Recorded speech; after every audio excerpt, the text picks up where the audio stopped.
Salut tout le monde, bienvenue dans ma cuisine, je suis Isabelle. Donc pour les fêtes, sur Google+, j'avais prévenu mes abonnés, je vous avais prévenu, je vous avais dit que je mettrais 2 bûches avant le 22 décembre pour que vous ayez le temps de les faire. Voilà, de faire vos courses et de préparer vos bûches. Donc, il y avait 2 options, une plus difficile, une très facile. Donc ça c'est l'option très facile, c'est la bûche chocolat marron avec une petite pointe de rhum, ok? Très facile, on va partir sur un pain de Gênes qui va chemiser le moule gouttière. On va le garnir d'une pâte, d'une crème avec de la purée de marron, du chocolat, du sucre glace, du rhum. Voilà. On referme la gouttière avec encore un rectangle de pain de Gênes, chose que moi je ne pourrais pas faire dans la vidéo.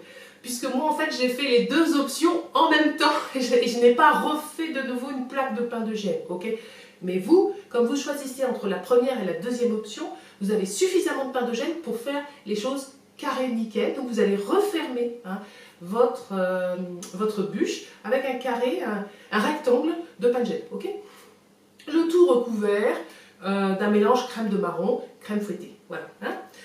Très facile à faire, franchement il n'y a vraiment pas de difficulté particulière. Vous devez savoir que vous pouvez aussi faire en utilisant la même garniture et la même couverture. Si vous ne voulez pas faire le pain de Gênes, vous pouvez faire un biscuit roulé, auquel cas vous allez prendre la vidéo gâteau roulé à la mandarine au tout début de la playlist les desserts de l'Avent et de Noël, j'ai donné la technique, et vous faites votre biscuit génoise pour le rouler et vous le garnissez avec cette fameuse pâte au marron chocolat et vous la décorez avec le mélange crème de marron, crème fouettée. Okay, donc en vérité, il y a 3 options bûches même. Il y a une 3e option, c'est au lieu de faire le pain de Gênes, si vous n'avez pas de moule gouttière, au lieu de faire le pain de Gênes, faites un biscuit roulé. Voilà. Que dire de plus sur cette bûche? Cette bûche-là, vous pouvez la congeler et faire la couverture, la décoration le lendemain, ou vous pouvez la laisser au frais, au frigidaire pendant la nuit, faire la décoration et le matin et la déguster le soir. Okay, simplement, il faut la laisser un petit temps de rester dans le frigidaire. Voilà. On n'est pas obligé de passer par l'étape de la congélation. Voilà. C'est tout ce que j'ai à dire. La shopping list, pour ne rien oublier des ingrédients. Voilà, je vous la mets là, à droite de l'écran.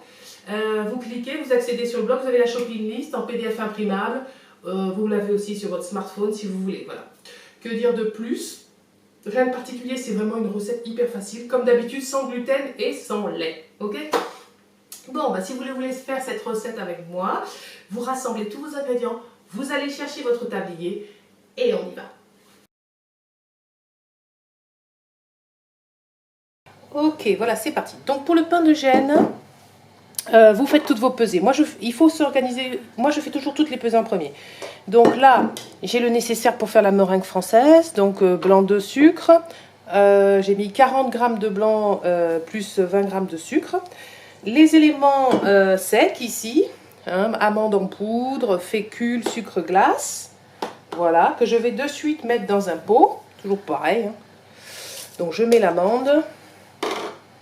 Je mets la fécule, alors il y a 120 g d'amandes, 50 g de fécule, 20 g de sucre glace. Voilà. Et puis, je mélange d'office, d'emblée. Voilà. De façon homogène. Voilà.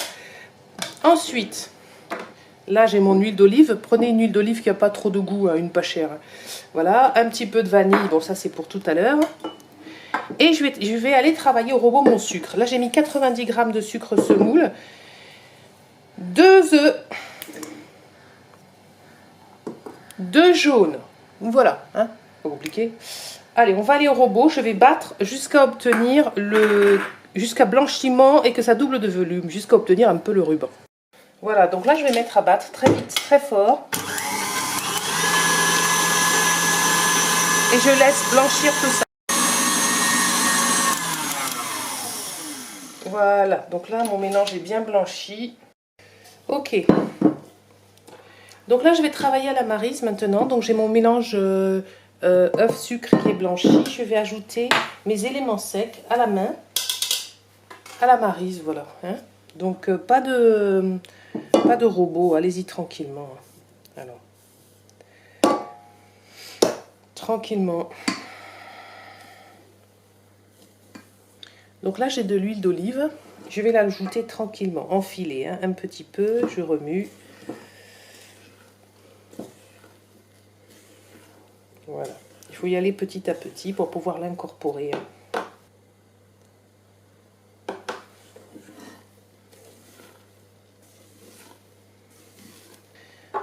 Je vais mettre moi de la vanille aujourd'hui. Donc je vais mettre 2 à 3 bouchons. Hein. N'hésitez pas, allez-y. Il n'y a pas besoin d'avoir peur. Voilà. Allez, 2 bouchons, ça me semble bien. Mais 3, on peut en mettre 3 aussi.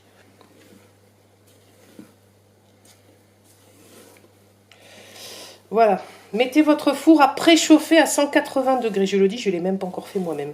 Là, il faut que j'aille le faire. Donc là, j'ai ma pâte qui attend. Et à cette pâte, on va ajouter une meringue française. Hein. Donc, là, mes blancs d'œufs. Voilà. J'en ai pas beaucoup, j'en ai 40 grammes. Parce que de toute façon, je ne fais pas une grande quantité de pain de gêne. Je vais mettre une pincée de sel. Et je vais monter mes blancs. Quand le fouet commence à marquer, j'ajoute petit à petit mon sucre, hein, mes 20 grammes de sucre. Voilà. Donc là, je le fais à la main parce que comme c'est des petites quantités.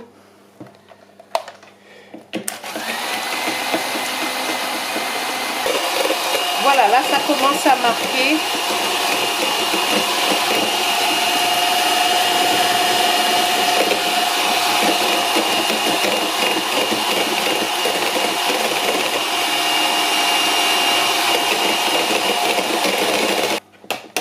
Donc voilà, j'ai ma meringue qui est bien brillante.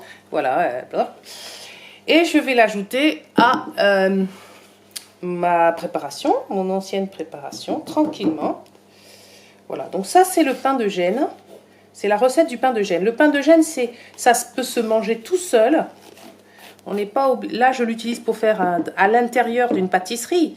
Mais en vérité, moi j'en fais des fois pour le goûter. Hein. À ce moment-là, je double ou je triple les quantités. Hein. Voilà. Donc voilà, on mélange hein, tranquillement la pâte d'avant avec la meringue française. Voilà, j'ai une belle pâte à pain de gêne.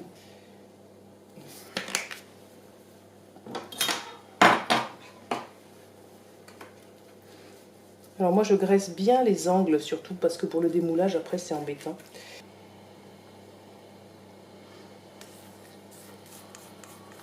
Donc avec une palette droite comme ça. Allez, je vais étaler comme il faut mon biscuit. Voilà, je vais l'aider à se mettre.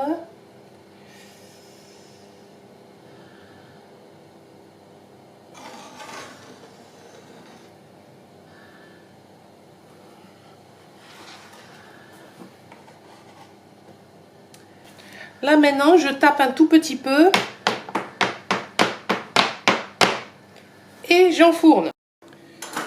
Donc voilà, j'ai sorti. Alors là, je vais pas me brûler. Ok, là j'ai sorti mon pain de gêne. Il m'a l'air d'être bien.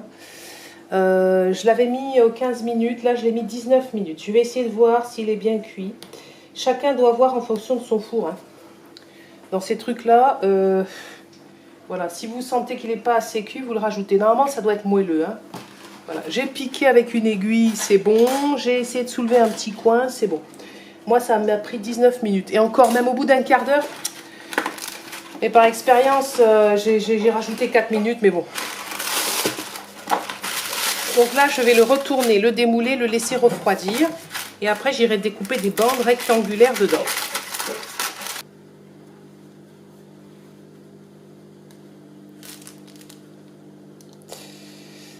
Je sais pas comment m'y prendre là. Ouais, c'est toujours un petit peu délicat.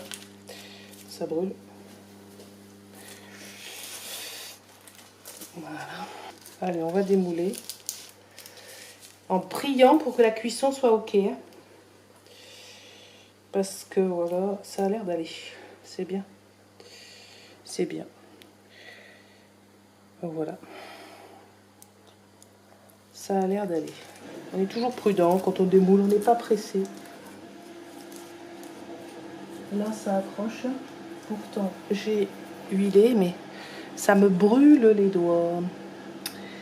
Ça me brûle les doigts. Là, pourquoi tu accroches toi? Voilà. Voilà le pain de Gênes. Voilà, c'est là-dedans qu'on va découper des rectangles qui correspondent à la taille de la bûche. Hein. Donc là, moi je mets... Mais est-ce qu'on voit ce que je fais là, Isabelle? Voilà. Donc là, je commence par chemiser avec du film étirable mon moule.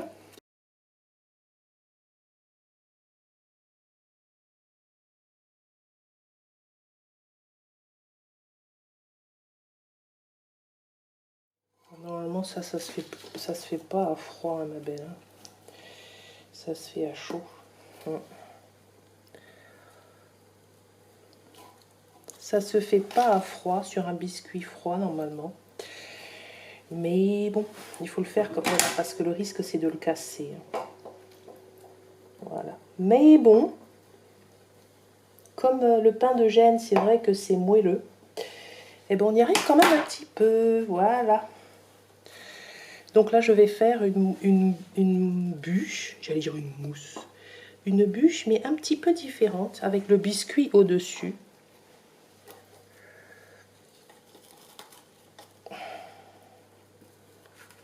Voilà.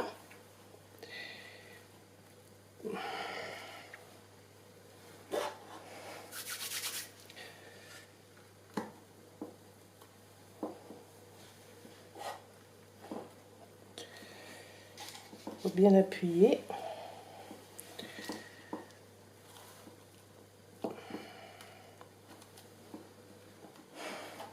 Donc voilà, moi je ne jette rien, j'utilise tout au maximum. Voilà.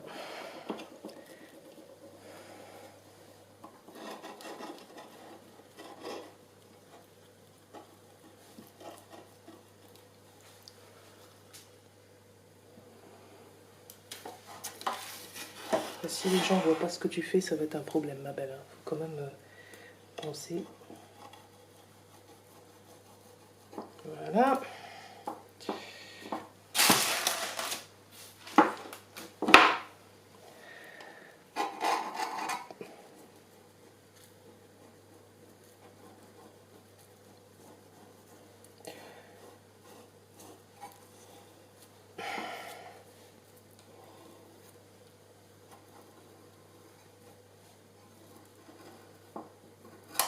Et voilà.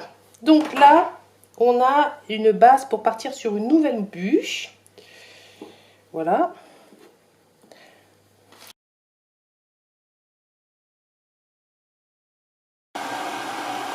Voilà, donc là je prépare un sirop avec du sucre et de l'eau. Donc je fais bouillir mon sirop et quand ça va bouillir, je vais rajouter le cacao.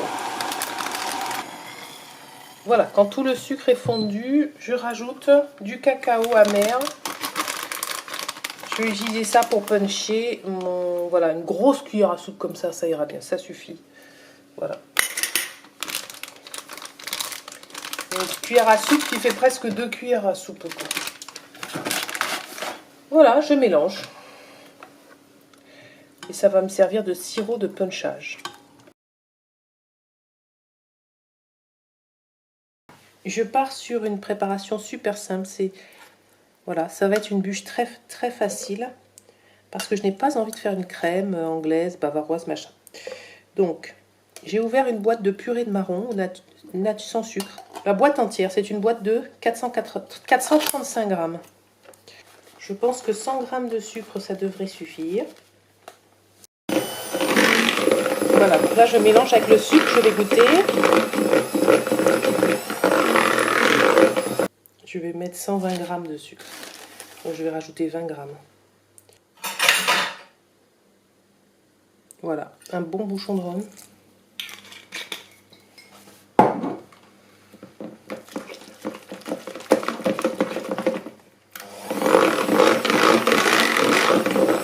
Je vais mettre 100 grammes de chocolat noir.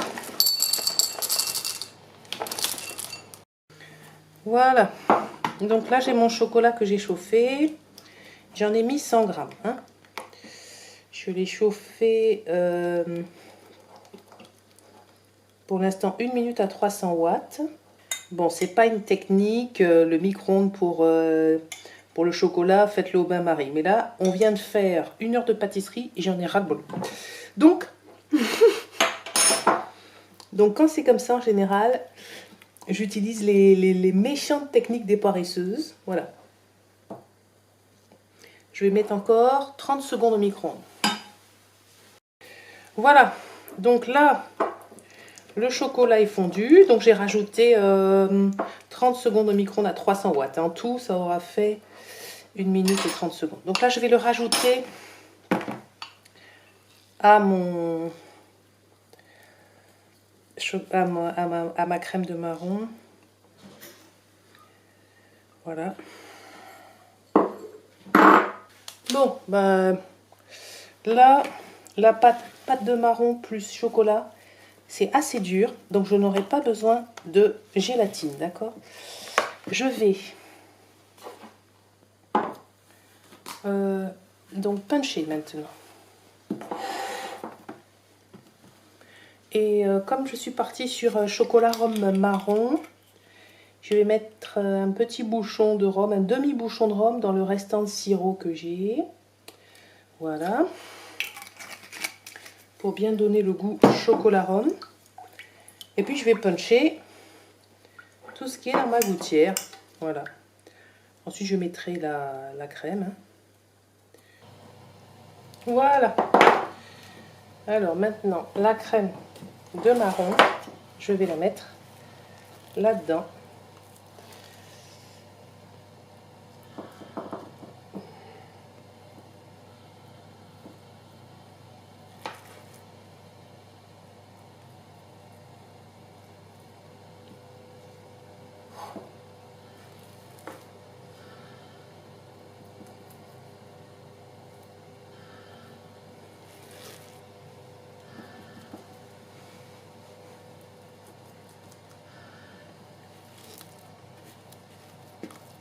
Donc cette crème là, chocolat marron rhum, vous pouvez l'utiliser aussi avec un biscuit roulé. Hein.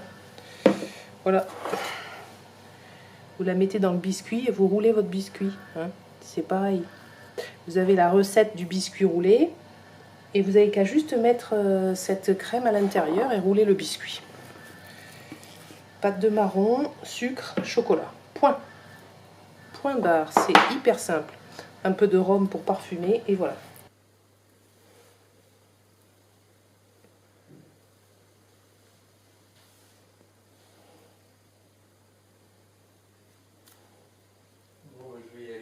Ouais, d'accord. As-tu besoin, je répète encore une fois, j'ai besoin de ta carte d'identité, s'il te plaît. Ma carte d'identité.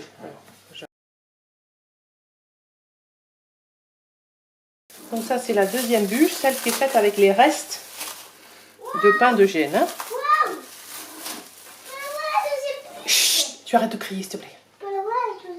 Là, je fais une vidéo où tu arrêtes de crier. Merci. Donc là, avec un couteau. Oh, voilà. J'enlève les côtés. Est-ce qu'on voit bien ce que je fais? Ben oui, ça se voit. Voilà, ça se dépiote comme ça. On enlève le côté. Hein, on voit la bûche qui est là. C'est glacé pour mes petits doigts. C'est quelque chose. Hein. Voilà, on va essayer donc de faire la même chose de ce côté-là, voilà. Ok. Là, on a notre film étirable et c'est là qui va bien nous servir. Ça va nous aider à bien démouler cette affaire. Et de retourner ça sur une semelle. Ouais. Alors moi, j'ai pas de biscuit qui est posé dessus parce que c'est avec les restes de biscuits. Mais bon, si vous avez choisi de faire l'option 2, c'est-à-dire de ne pas faire de faire juste cette bûche-là, vous n'avez pas fait la bavaroise ni la serre framboise. Vous avez utilisé le pain, vous avez posé le pain de Gênes dessus. Hein. Donc pour vous, elle est fermée la bûche. Moi, c'est juste une bûche faite avec des restes. Donc voilà. Là, voilà, j'ai plus qu'à tirer comme ça. Voilà, et ça se défait tout seul. Donc là, je vais chercher une semelle. S'il te plaît. Donc, il n'y a plus qu'à retourner sur sa semelle. Hein. Voilà.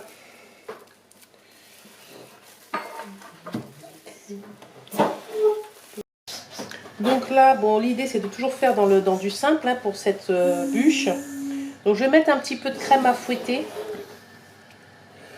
J'en mets voilà, 80 g de crème que je vais monter en chantilly. Voilà. Voilà, donc ça je monte en chantilly. Puis après j'ajouterai de la crème de marron dedans. Un pot de crème de marron, 250 g de crème de marron que je vais mettre avec ces 80 g de chantilly. Voilà. Et ça va me servir à recouvrir ma bûche en fait. Je vais recouvrir ma bûche avec ça.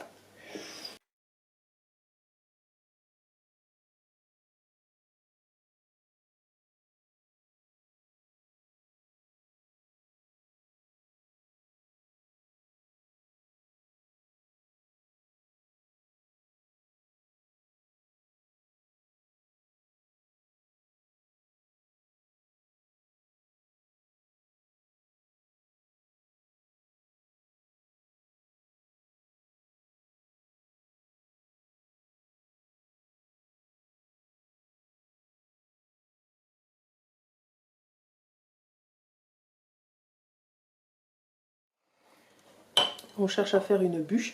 Donc, il est où mon petit sopa là? Il est là. Voilà. On va faire comme ça. Bien nettoyer la semelle. Hop, hop, hop, hop, hop, hop, hop, hop, hop, hop. Ah, j'aurais pas dû faire bouger. Bon,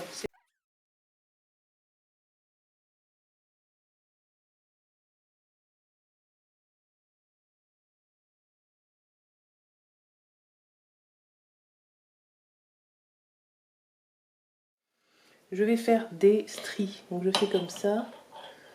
Légèrement, je strie. Voilà, pour faire comme si c'était une bûche. Un poids comment? Il y a quelqu'un boudin. D'accord. Pain, pon, pon.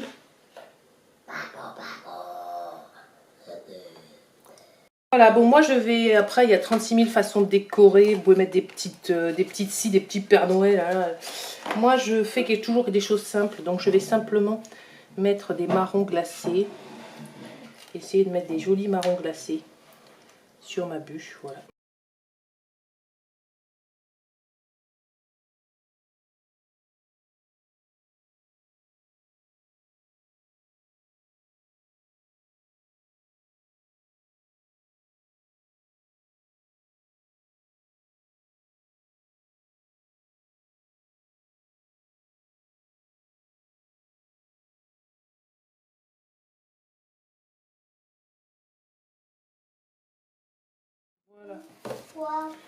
Bon là c'est pareil, il faut le sortir, il faut mettre au frais. Il faut sortir du congélateur et le laisser de 24 heures dans le frigidaire hein, jusqu'à la dégustation.